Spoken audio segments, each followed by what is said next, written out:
उन्हें कैम्ब्रिज विश्वविद्यालय में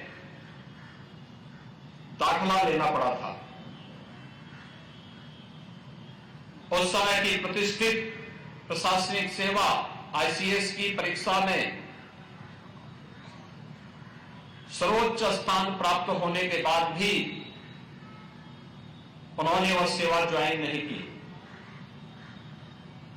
उन्होंने इस बात को स्पष्ट किया था कि जो लोग हमारे देश को गुलाम बनाए हुए हैं,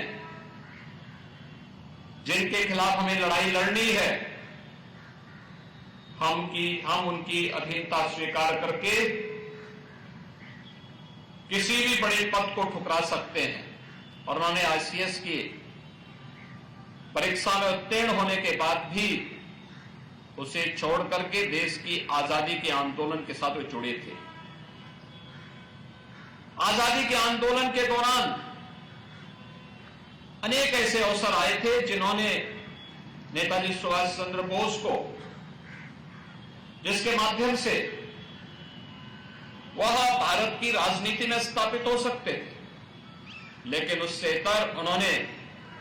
सदैव क्रांति का मार्ग चुना। देश के प्रत्येक नागरिक के मन में राष्ट्रभक्ति का भाव पैदा हो और हम सब अपनी राष्ट्रीयता के मार्ग का अनुसरण करते हुए नेशन फर्स्ट के इस भाव को सदैव अंगीकार कर सके। वह सदैव इस बात के पक्षधर थे, न केवल भारत के अंदर बल्कि दुनिया के अंदर अनेक देशों में रह करके, जर्मनी है, जापान है, सिंगापुर है, इन सभी देशों में, दुनिया के तमाम देशों में रह करके वहां के भारतवंशियों के साथ मिलकर के भारत की आजादी का अलग जगाते रहे। आजाद हिंद फौज नेताजी सुभाष चंद्र बोस के भारत की आजादी के लिए जिन मार्गों का उन्होंने उस कालखंड में अनुसरण किया था,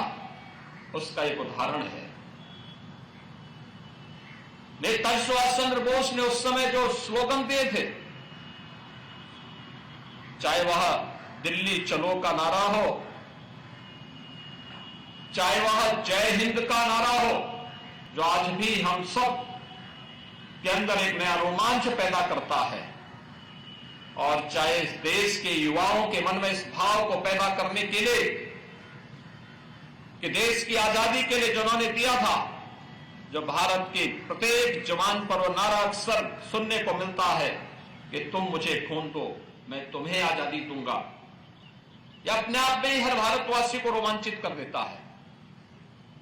यह अवसर हमारे लिए अत्यंत महान अवसर है, जब देश आजादी के अमृत महोत्सव वर्ष के भव्य आयोजन के बाद, हर घर तिरंगा के कार्यक्रम को सफलतापूर्वक आगे बढ़ाने के बाद